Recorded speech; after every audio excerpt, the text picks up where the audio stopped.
Welcome to the Managing Ongoing and Emerging Risks webinar brought to you by AIA Contract Documents.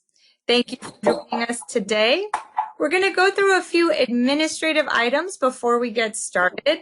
Firstly, this presentation is protected by U.S. and international copyright laws, so reproduction, distribution, display, and use without permission is prohibited. This course is also registered with the AIA for one learning unit. So with that, I'm going to now turn it over to my colleague, Michael Bamba. Mike? Thanks, Hasti. Yes, as Hasti said, my name is Michael Bamba. I am Senior Director and Counsel at the AIA, working primarily with the AIA Contract Documents Program. I've been with the AIA, I think, 14 years now.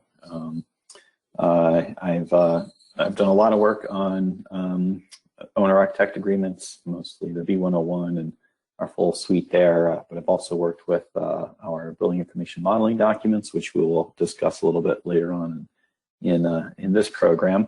And in addition to my role with the AIA Contract Documents team, I also oversee the AIA's Risk Management Committee, and we are regularly producing articles and resources to assist architects in managing their risk, which will be the focus of this presentation. And Peter, you want to go ahead and introduce yourself as well? Sure, thanks, Mike. My name is Pete Noon. I am the Managing Director of Solomon Cordwell Benz, an architecture, interior, and design firm's offices in San Francisco and Seattle. We have 3 offices. Our primary office is in Chicago. Mostly our work centers on commercial mixed-use projects, residential, office, hotel, retail, and that sort of thing. We do a lot of work for higher ed and institutional projects, as well as aviation work. And as I mentioned, we have a robust interior design and planning practice along with the architecture. I have been with SCD for 35 years, so long time, and I've been on the Documents Committee, AIA National Documents Committee, for the past 5 years. So thanks for having me on this, Mike, and look forward to the presentation. Thanks a lot, Pete. So we're learning objectives. We do have a lot to go over in this program, so I'm not going to spend a lot of time going over these, but the goal is to take a look at some of the unique risks that architects are facing as the practice continues to evolve. So we're hoping that coming out of this, you'll get a good understanding of what some of these risks are, maybe some ways to tackle and approach some of them. To the extent we have them, we'll try to highlight some AIA resources as we go through this program. But with that, I wanted to just go ahead and jump in so we can try to get through everything. So Pete, if you want to take over for us and start with our overview here. Sure, thanks, Mike. This presentation really evolved from something that we presented in-house to our senior staff, really discussing the concept of risk and risk management on our projects. And one of the things that we talked about right at the beginning is that risk is around us all the time. Sometimes it's something that we choose to take on. It's discretionary, but we may decide, for instance, to jump out of an airplane for fun. I don't know why people do that, but that's a possibility. We make financial investments that are usually well thought out risks. So risk is around us and we choose to follow it. Sometimes it's predictable. I live in California, and wildfires and earthquakes are something that we know could be out there. It's a calculated risk to live here in this area. Other things such as our own health and fitness have to do with sometimes heredity and sometimes with our own lifestyle choices. Obviously, there's a lot of predictable risks out there. But then there are risks that are unexpected. you step off the curb and a bus runs by. There are random things. I mentioned fires and earthquakes. You can live in an area where those things are somewhat predictable, but a lot of times those things just strike right out of the blue. So those are risks that we all face every day. We also, in our own profession, we face risk and with our contracts, and that's what's really this is about. So, whether it's financial loss from our project's poor performance or our business choices, we could have clients that default on their payments to the architect. But then we also have claims that potentially could come to us from the work that we do, either for direct damages to our clients or indirect or even consequential damages, where a fault on the project, either an error or an omission, it has a domino effect, and there are other costs down the line that we would be potentially responsible to cover. We do have risk that's associated with indemnities in our contracts, for third-party claims against our clients. One of the things that we always look out for is a risk for having to provide defense. Many professional liability insurance policies don't cover the first defense. You have to be found at fault before they might pay the legal costs and so forth. So those are risks that we look for in contracts. There are tort risks that we face, whether it's our own employment policies and how we run our office. There could be intellectual property issues relative to the work we do. We're finding that is something that is very common now in contracts, is intellectual property rights. And there could be injury or harm on either in our own office or on a project site to somebody where there could be a claim against a general liability policy that we might hold. Ultimately, we have contractual and business risks that are project related, whether it's our own professional liability or general liability on projects, and then with our own operations within the office.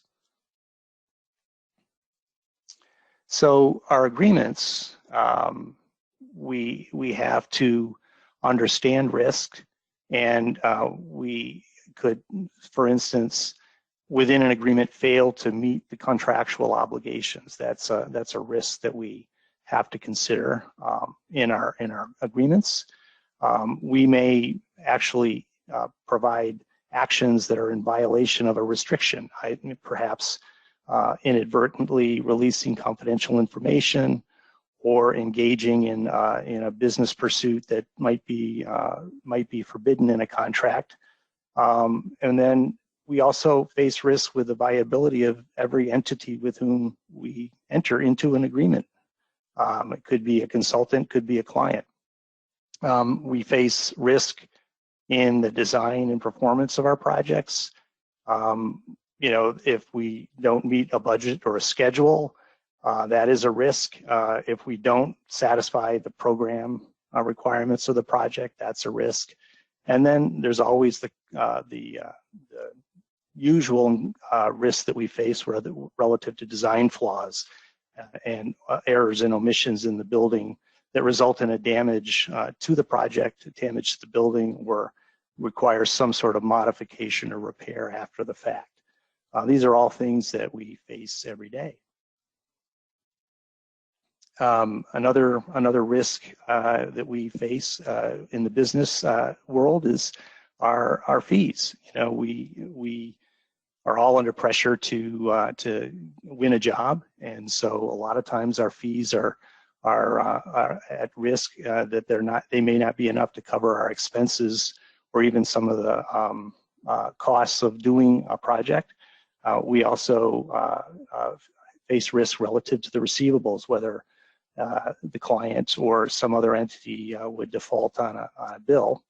And then again, we talk about intellectual risk relative to the ownership of documents, copyright information, and intellectual property. These are things that are entering into the architectural practice in the past, say, 5 to 10 years, and are becoming much more commonplace today in the work that we do. Pete, I've definitely seen an increase in these types of requests for ownership of the documents. And as we go through the rest of this program, there'll be a little bit of a common theme that, you know, this type of request is often coming from a place of clients not fully understanding the nature of what they're requesting, you know, that they may need the ownership of the full design to be able to manage their property in the future, doing additions and things like that. And that's not really the case. I mean, they really probably just need a license to use the architect's instruments of service. But, you know, we're finding that owners are more often asking for the whole kit and caboodle. And, you know, as you were saying, the pressure to please clients and get jobs can put pressure on the architect to agree to this. And sort of a, you know, an unknowing risk there is that if you're giving over ownership of everything in the design, you're also giving over, you know, over ownership of your standard details that you would use in other projects. So, you know, it's not just a pride of authorship that you want to maintain ownership of your design work. There's a lot more to it, and as you'll see with some of these other risks we identify, it's something that owners don't always fully appreciate. Right. I think one of the things too is that you face the risk of not being able to continue doing business if you give away too much in the way of intellectual property. So, you know, when it comes to the risk, there are traditionally ways to mitigate that. So the first and most effective way is to avoid it in its entirety, but that's not usually feasible on a project, but you can always decline if the risk is too great. Certainly when we're trying to negotiate a contract, we try to avoid risk, place risk. We always try to put the risk in the hands of the person or the party that's best equipped to control the risk. Sometimes that is us as the designer. Sometimes it's the owner. Sometimes it's a consultant. So we try to manage that in our contract negotiations, and then ultimately it's management of that agreement during the life of the project to avoid risks. You know, we certainly try to reduce them again in the contract and our management of the project, but then there's in-house efforts to mitigate risk, whether it's a quality assurance or quality control programs within the office, and certainly education of the staff relative to the issues that we face, the risks that we face, and so forth.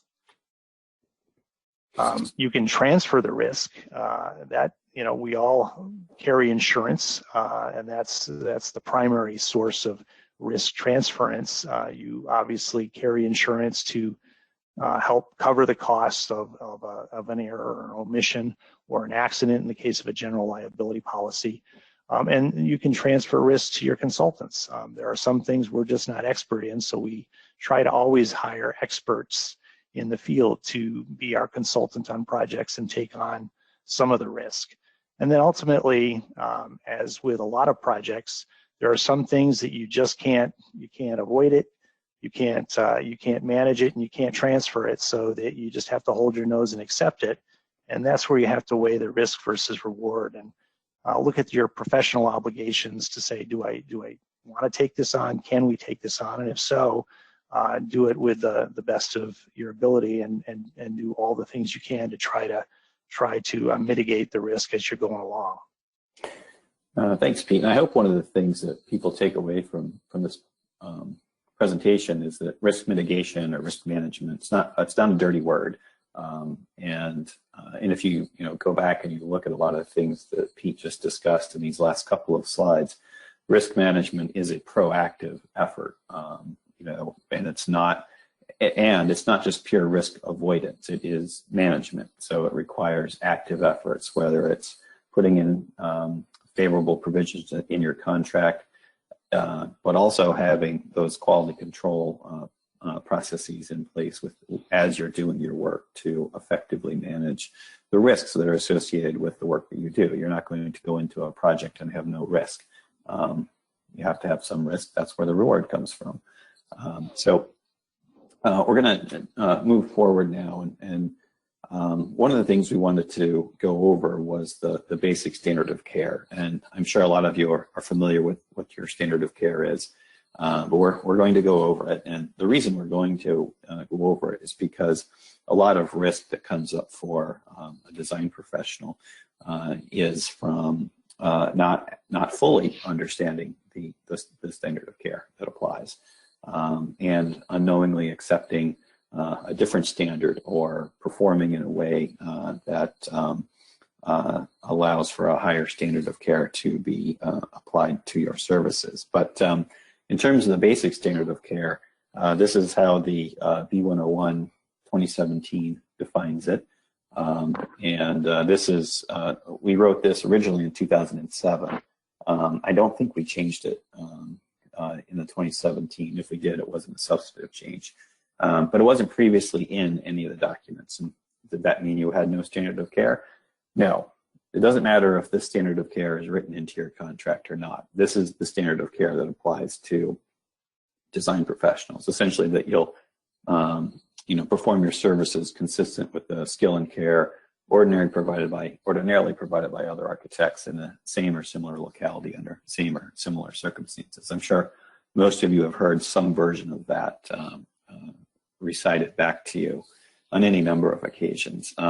I actually worked on the B101 2007, and I had started the AIA in 2006, and so this was one of my first major research projects, and was to come up with sort of this widely applicable description of the standard of care. So this is what we came up with.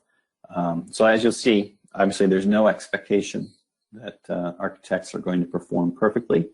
There is a understanding that there is a certain amount of looseness in the standard of care. That's why they call it the practice of architecture, because you're practicing it.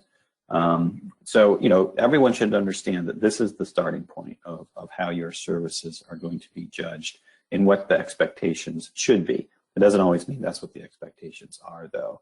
And that's where it really comes on to the design team to educate their clients about what the standard of care is. Now, you can't lower this standard of care. That's something you should be aware of, too. This is the standard of care that applies. Even if you wrote a lower standard of care into your contracts, the common law would not allow you to do that. But that doesn't mean you can't raise it. And that's one of the reasons. And that's one of the reasons why we added this into the documents, because we were finding over and over again that, and sometimes it wasn't even on purpose, but owners and clients were adding language to contracts that essentially raised the standard of care. Pete, I'm sure you've seen some of this. Oh yeah, it's very common, and what we find is that our more experienced clients get it, and they don't try to raise the standard of care. Many of our less experienced clients or attorneys that draft their agreements, we get things that come to us that say we're going to provide the highest or best performance on a project. We all like to think that we're really good, but we can't have those kinds of qualifiers in our agreement, because that can raise the standard of care. One of the ones that we see a lot is a time is of the essence clause, where obviously the schedule is very important, but when time is of the essence is put into an agreement, that can raise your standard of care, because now all of a sudden the schedule is the primary driver of the project over and above anything else. And so that causes you to have to change the way you design the project, work on the project, and that can raise your standard of care. Another one that we see almost every project is in the owner-contractor agreement. Not so much that has a legal bearing on our agreement with the owner, but a lot of times the owner agrees in their contract with a general contractor or construction management construction manager. They put in qualifications and exclusions that put significantly higher standard of care on the design team to perhaps coordinate the work of the subcontractors, or to that they can rely on everything, and that anything that's different than what's in the documents is automatically a change order. Those kinds of qualifications and exclusions we like to try to help the owner go through before they sign up to them. And then one that we have a lot has to do with project management. You know, when the times are really good in business, we will get, we do a lot of developer work, and we might get inexperienced developers that need our expertise to help them move forward, especially with residential projects, which we have quite a bit of expertise in. And so a lot of times we're approached either by the client or an independent construction management advisor to them that they need our help to you know, to get the project going and move it forward. We can provide all the design expertise, but we can't do a lot of the things that the developer and owner has to do. That would be elevating our standard of care. And this is really where like client education is extremely important to, you know, your risk management scheme. And, you know, in the owner contractor agreement, when Pete was talking about qualifications and exclusions, and no, it doesn't necessarily change your contractual relationship with the owner. But risk management's not just about being ultimately successful in a lawsuit. Hopefully it's about avoiding a lawsuit or a claim or any kind of dispute. And then, but when you have an owner contractor agreement that sets a different type of expectation between the owner and the contractor about what the architect's going to be doing on the project, you now you raise the possibility of unmet expectations in the owner's mind, in the client's mind. And that's where most claims come from, is some perception of unmet expectations. Whether they're right or wrong, they could still bring a claim. And that any claim against an architect is not only a headache, but it cuts against the bottom line, because you're taking up productive time that could be used on other projects. You're paying attorneys, which, you know, hey, I love it, but it's not the best business practice for you to be paying your attorneys to defend you against claims. So if you can get those expectations in line to avoid a situation of unmet expectations, then you'll be that much better off. Now, those are risks related to the standard of care from owners and contractors. But unfortunately, we see a lot that design professionals themselves end up raising the standard of care. And, you know, I think everyone's probably heard of like the risks from their marketing team, because they're out trying to sell the firm to get jobs. But there has to be some sort of clear demarcation when you get into the contract phase that, while we think we're the best, we're not, you know, not every project is going to be the best project ever. Yeah, and the other thing, Mike, is that a lot of times we're put into a situation where we have to provide warranties on a project that are you know, it's not a good thing to be making warranties on services, but a lot of times we are put into that position or asked to do that, or we just go ahead and make promises relative to the performance of our not only our services but the performance of the design. And then the thing that is probably the most common thing, and this is one of the topics that we really tried to drive home with our senior staff when we were doing this, is that we are problem solvers. Architects are problem solvers. And when there's a problem on a project, usually in construction, we're often asked to provide services over and above our standard basic services to help solve a problem that comes up during the construction, whether it's of our making or not. And a lot of times we're asked to provide free services when in the past there may have been a small error on the project, and the owner is trying to sort of even the ledger, so to speak. So we have to be careful not to take on work that's extra just because we're trying to be problem solvers. We don't want to elevate that standard of care without being compensated and knowing exactly what we're doing. Yeah, and we'll get into this, and when we talk about scope creep, that's where it's extremely important for everyone on the project to understand what services you agreed to provide. And Pete, I'm going to move us along because I want to make sure we get through everything. But it doesn't end with just the construction team. Obviously, there's risk from third parties outside of the design and construction team. Lenders are often looking for architects to sign documents requiring them to certify things that they have no business certifying. Homeowners associations are notoriously dangerous for design teams, especially because they're pursuing damages, and the entity that actually built the building they live in doesn't exist anymore. So they're trying to hit up everybody else. But and they claim that their place is leaking, so something was wrong. But so it's similar risks from all of these different third parties. And then the standard of care is it's the beauty of it is that it's flexible, but it's also its most frustrating element as well, because you can't finish up a project and say, well, we did A, B, C, and D, so we know we met the standard of care. You can feel pretty comfortable that you met it, but you never know exactly because it's not a checklist of things that you have to do on every project, and it can be infuriating at times for design professionals to deal with a claim against them that they violated their standard of care, and especially when the plaintiff comes up with an opposing expert that insists that the standard of care has been violated, and then you get into the notorious battle of experts, which no one enjoys being a part of. Yeah, for sure. And then there are the standard of care, because it's dynamic, it's always changing, right? So legal rulings can change your standard of care, changing codes and so forth. But the one that strikes me is climate change. It's something that's in the news all the time now, but we have to, as professionals, we need to understand that what may have been good enough even a few years ago may not be good enough today.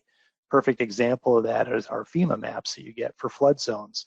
Those are based on data that have been accrued over a long period of time, and what we're seeing is that rainstorms and so forth that come about today, we get much more often that 500-year storm or 100-year storm that stresses infrastructure. So we have to be careful and cognizant of what's going on today, whether it's legal rulings and the law codes and so forth, but even with what's going on with climate change.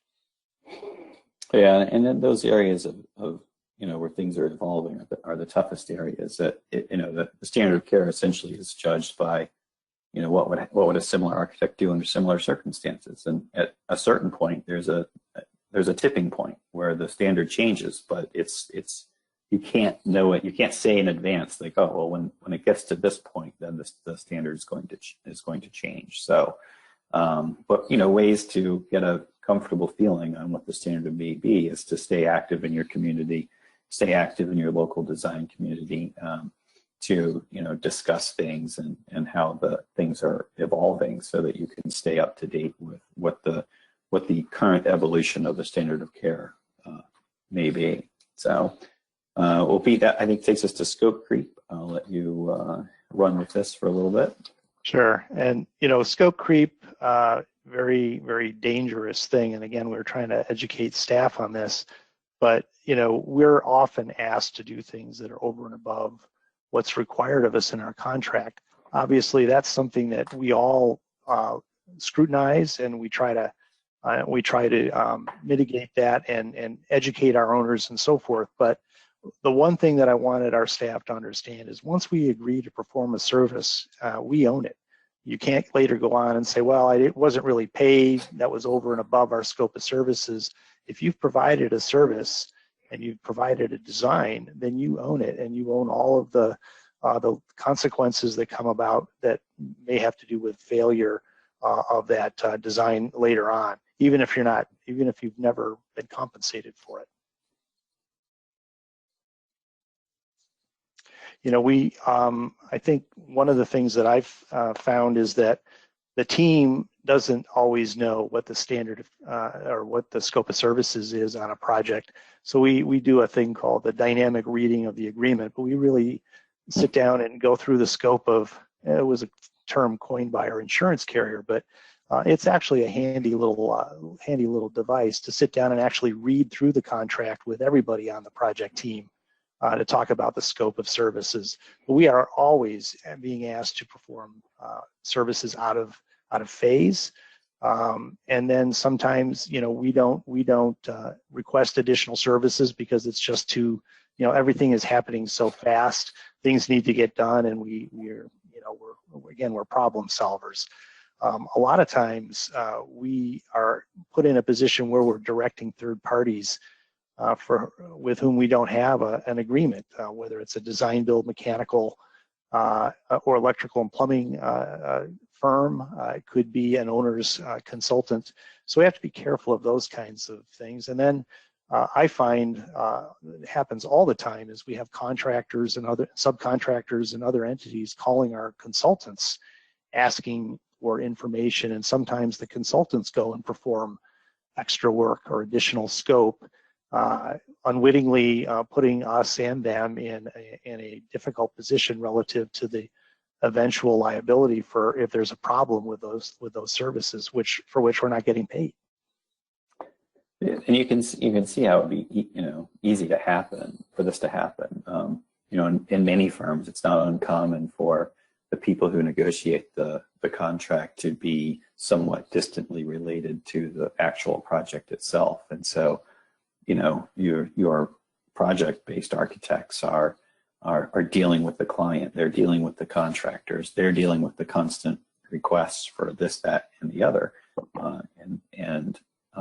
and their team are the ones who are on the front lines, and they're the ones who need to understand the contract and what the promised for services are, because they're the ones actually performing those services. But if the contract is just stuck in a drawer somewhere, never to be seen again,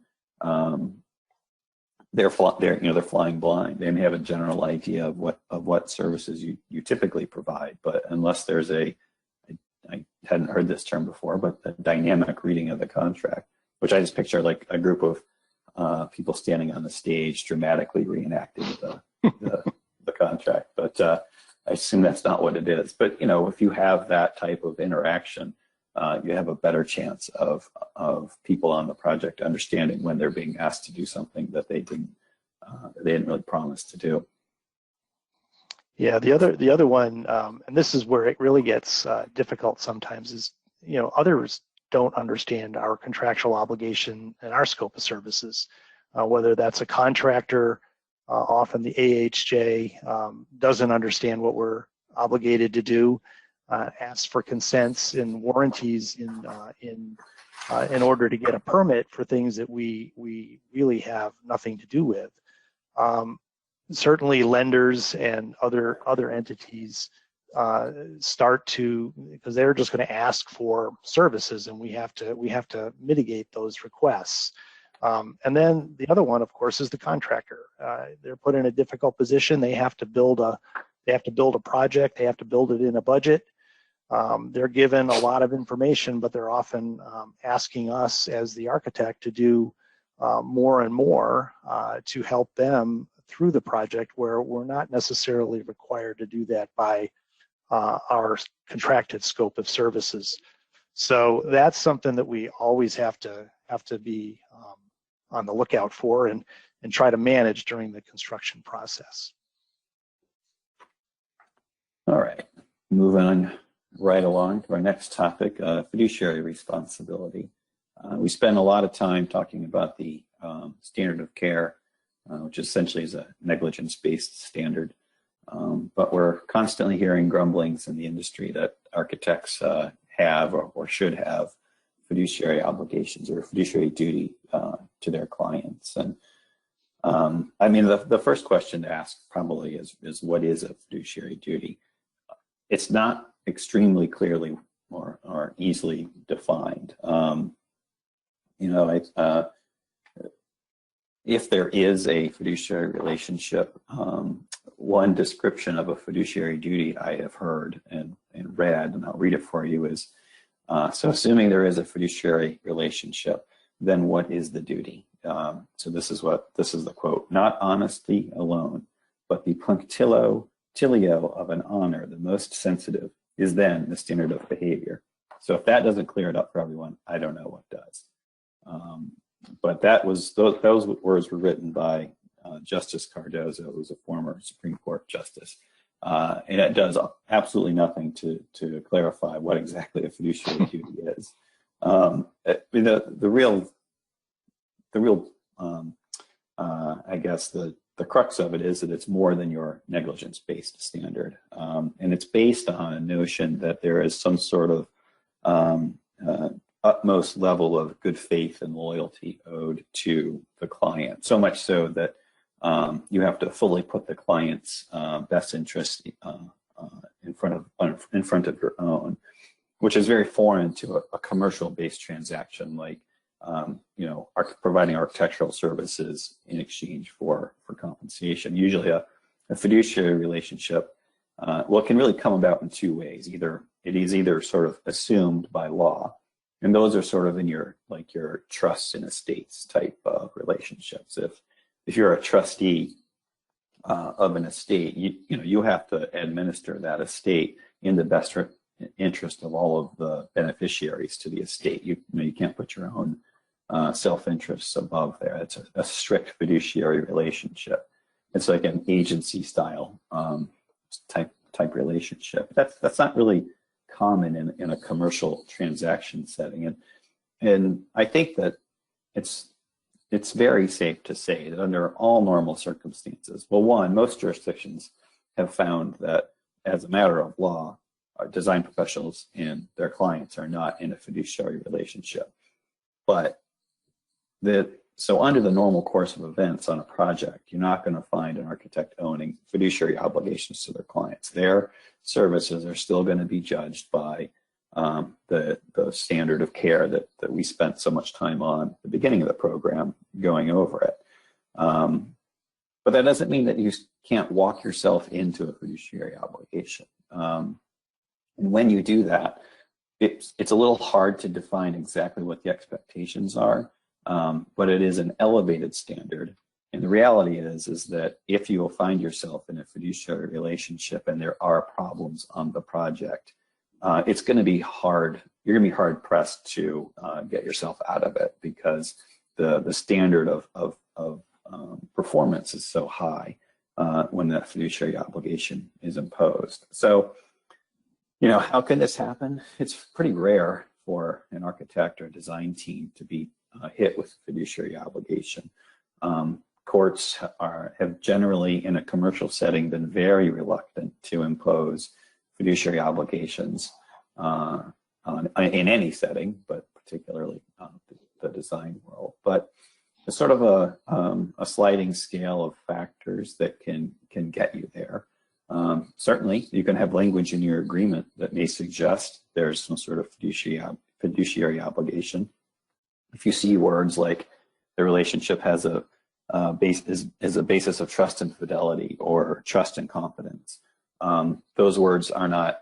There's no such thing, sort of, unless you say we have a fiduciary relationship. There's no magic words. But trust and fidelity or trust and confidence have been used in the past to suggest that there is a fiduciary relationship formed in the agreement. Now, usually the courts in those instances will also look at the facts and circumstances of the actual behavior in the case. But if you don't have those words in your contract, that's a good start. An even better start is to specifically disclaim a fiduciary relationship. So your contract is your first place to start. And then behavior comes into play. As I mentioned earlier, this fiduciary relationship is similar to an agency type relationship. So, the more control that you are exercising over the project, and the more discretion full discretion that the architect is able to employ in making project-based decisions, the closer you're getting to an agency-styled relationship. So if you start expanding the nature of your services in a way where you're really stepping into the place of the owner to make project decisions, of course you're rendering professional services. You are the professional designer. But there's a line where you cross, where you're really taking over the project for the owner. And that's when you start to enter into that agency style relationship.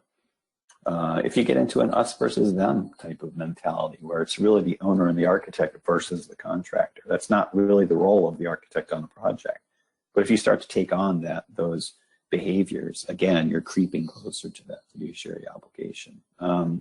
And in some instances, especially when you have a relatively unsophisticated client, and I say unsophisticated in the context of construction, again, you can imagine, and I think Pete was even mentioning this earlier, where those types of clients lean really heavily on the design team. But you have to be careful, again, because you start to approach that agency style relationship or that fiduciary type of a relationship. Now, there's actually a case which I was going to go into, but we really don't have time. I'll just reference it now. It's the city of Victorville versus Carter and Burgess. It's a case that ended up settling, but it was an engineering firm that got hit with a fiduciary obligation because of, and it was somewhat contract based, but it was really a totality of the circumstances. And if anyone has time to look that up, I would encourage you to do so, because it's a sort of an example of this engineering firm really telling the owner, who was in this instance a relatively unsophisticated owner, we got this, we'll take care of everything. And in doing so, the level of reliance was so high that the attorneys for the city were able to convince the court that a fiduciary relationship existed. And once they broke through that barrier, the damages were extremely high. So, Pete, I imagine you've had to deal with some of this stuff in your practice. Hopefully never gotten into a fiduciary relationship, but if you want to wrap us up here on this portion, then we'll move into some building information modeling discussion. Yeah, I'm glad you took on the bulk of that, because you understand it better than I. It's a very complicated thing. We do try to avoid all those contractual language insertions that we see, but in practice, we do see it on a regular basis when we're put in a position where we try to advocate for a design, or advocate for sustainable design is a really good example, versus advising and educating our clients. Architects, again, we want to be at the forefront of all of these things, but when you start to make promises of a benefit to an owner or following a certain course, whether it's a financial benefit, a performance benefit at a central, et cetera, we have to be careful about promising and guaranteeing those kinds of things as an advocate for a certain design or position, as opposed to advising and trying to help the owner make decisions. And then we are often asked to, hey, can you guys just pay for that? I'll reimburse you. Whether it's picking up a permit, some of them it can be rather innocuous, but then there are times when you just don't want to be making all kinds of payments to a contractor or city agency for the owner, because you're starting to take on, again, those fiduciary responsibilities that add to your liability for the project.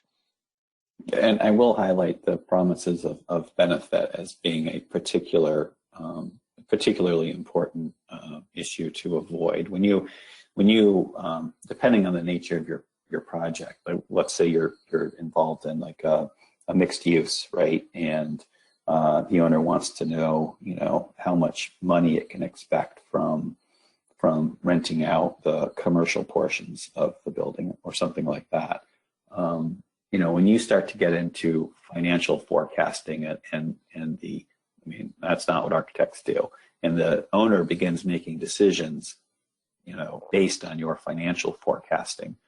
You're definitely getting much closer to a fiduciary relationship. So, again, it's like, be aware of what your role is supposed to be on a project. And just like scope creep, don't keep doing more just to help the client, because you may, even if you've disclaimed in your contract a fiduciary relationship, it won't matter if you actually perform as a fiduciary. Yeah, this is actually interesting because when I was researching this to make the presentation in our office, I was Googling fiduciary responsibilities, and I found a construction blog that was asked, and it was a whole thread on whether a contractor was a fiduciary. And the general response from all of the participants was, no, contractors don't have a fiduciary responsibility. Architects do, but contractors don't. So clearly out there in the community, there is this belief that architects are fiduciaries for their clients. Community groups and organizations have the same belief, and certainly some of the agencies that we deal with, public agencies, have similar views. So we have to be careful when we address their requests and respond to their comments that we're responding as design professionals relative to the design, but any other performance and other promises or obligations that the owner would have to make, it's coming from them and not from us.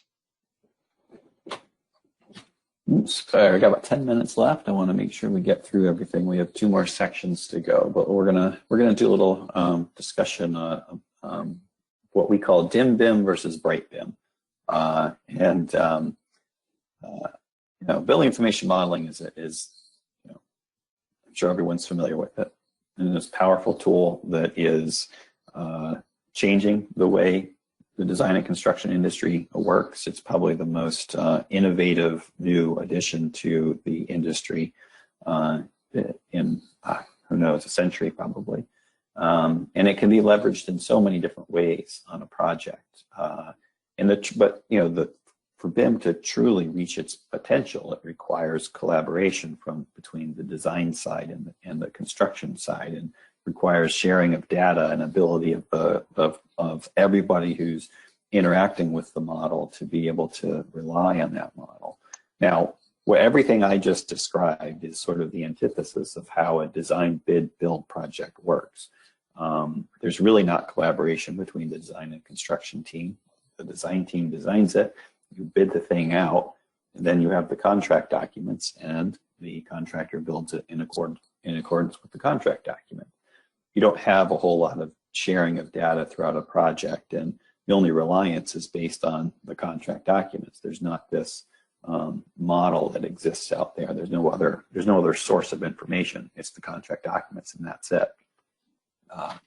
Which has kind of led to what we call the dim BIM approach, which is the minimal use of BIM, where building information modeling is essentially just a tool used by architects to create construction documents. In many ways, no different than CAD, because eventually what you're doing is sharing 2D drawings, and maybe you'll give the contractor the model, but there's no reliance associated. Essentially, you're saying, well, this looks real pretty, and you can look at it, and you can maybe even decide to make your own model based off of it. But we're still relying on the 2D contract documents that we produced. And so we have AIA has a C106 licensing agreement where you can share the model with somebody, whether it's a contractor or a sub, but essentially no reliance comes along with that. And somewhat interestingly, Pete and I are both actively working on revising the AIA's BIM, building information modeling documents right now. And one of the hardest things that we're dealing with is this notion of, how do you achieve sharing of the model in a way that protects, both the architect and the construction team. And as Pete can attest, it's led to some long conference calls. Some of our record calls. Yeah, and what's interesting is that we to realize the potential of BIM, we have to start sharing data, and whether it's with consultants or with contractors, and that's where it starts to get tricky, right? Because it's like the model can be a wonderful thing, and it can be a very deadly millstone around your neck if it's not done properly. And unfortunately, the people that are creating the model don't necessarily understand the risks associated with sharing it. and the people that write agreements don't necessarily understand the model and what it you know, how it's used and what it contains. So there's a risk right there. But ultimately, it comes down to the level of reliance on the model, and what if I give the model to a contractor or I give it to a consultant, and to what level can they rely on it for being accurate as it conveys the design intent? And that's where the E203 comes in, and the new documents that we're working on is to talk about that type of issue. What level of reliance can we have on a model? Yeah, everything in the model looks extremely exact, you know, and so unlike a rudimentary drawing where you're like, okay, well, I can't dimension off of this. This is you know, pretty early on in the process, you know, but a model, it doesn't have that evident, you know, it doesn't communicate visually its level of development automatically. Everything looks pretty nice in a model, so pretty nice, pretty tight, pretty accurate. So, you know, you need a way to communicate other than visually how accurate that model is, and to allow for a determination on what level of reliance what level of reliance is appropriate. And that's what the E203 is mostly about. And as we work on a updated version, that will again be the focus. So, and honestly, this is a whole program in and of itself, so we don't really have time to do that. But we encourage you in-house to have a good understanding of how you want to use modeling. Make sure that people understand from the top to the bottom in your organization what the risks are and how you're going to deal with those risks and approach them on a project. Because again, the best way to avoid disputes and risks is to address it up front. And so if you can have an educated conversation with your client and the contractor, you can deal with these things before they arise in the middle of a project. So economic loss. Pete, you want to take the lead? Sure, I'll take the lead. And again, Mike knows way more about this than me. So I had to look it up on the internet, and found a good definition in Wikipedia. So, legal treatise. Yeah, the legal. It's my source of all legal knowledge. But you know, economic loss is actually simple to understand. As architects, when we design a project, there can be real loss when there's damage or some physical deficit in the buildings that we design, and those things are physical damages.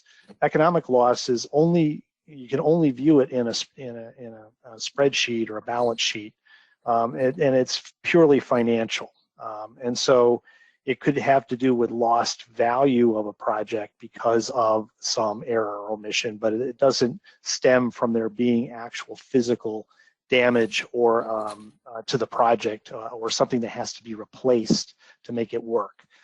That would be a physical loss. Yeah, and so with economic loss, there's a related doctrine called the economic loss doctrine. And I'm sure some of you have at least heard the phrase. And that doctrine essentially says that in contract, a party can't bring a tort action for economic loss against somebody that they don't have a contractual relationship with. So how does this present to design professionals, architects? Well, the most common way is that a contractor may seek to bring an economic loss claim against a design professional. Let's say a contractor the project was delayed, and the contractor had to replace a bunch of work because you know, for whatever reason, it incurred a bunch of economic costs. If the economic loss doctrine applies, because its losses were only economic, you can't bring a claim against the architect because it doesn't have a contractual relationship with the architect. The other way is for third parties, other downstream users of the project. Just think condo owners.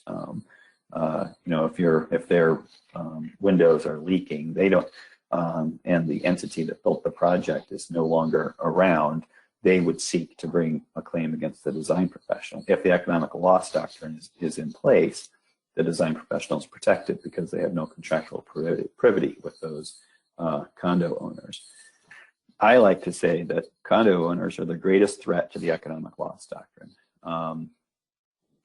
We don't have a lot of time, but the economic loss doctrine does not apply in every jurisdiction. It is being continually eaten away.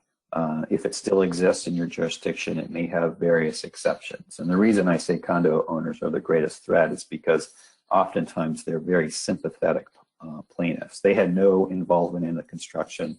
They bought into a building, and lo and behold, everything is leaking. The developer no longer exists because they were a single purpose entity.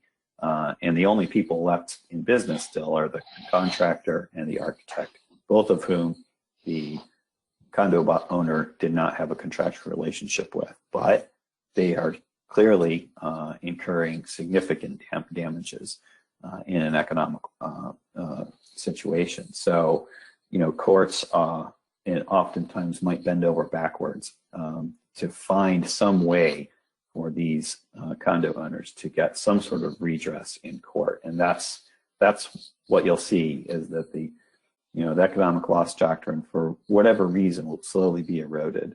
That's not to say that it doesn't exist. It still exists in Maryland, where I live.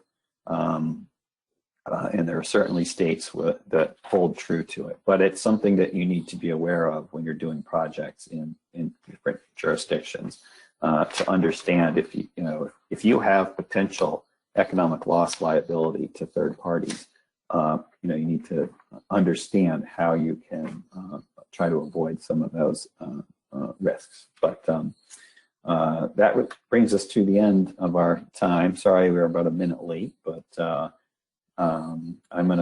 if you do want more information from AIA contract documents, I'll leave this slide up for a second. We do have a content helpline, as well as, we have our online services, or our products, and we can get technical support there as well. And I believe this PowerPoint presentation is available through the GoToWebinar portal. I think there's a PDF of all this, so you can get that information. But on behalf of Pete and myself, thank you all very much for attending. Please feel free to send us any questions. I'm sorry we didn't have time for questions, but if you would like to contact us with any questions, we'll be happy to try to respond. So I will turn it over to Hasti if there's anything to do for a wrap up. Thank you very much, Mike and Pete, for an excellent and thorough presentation. To all of our attendees, we hope that you enjoyed this webinar and found it helpful. This recording and all of our contract documents education can also be found on our Learn page, so please monitor that as well. So with that, I'd like to again thank our presenters and thank our attendees for joining us today. Have a great afternoon.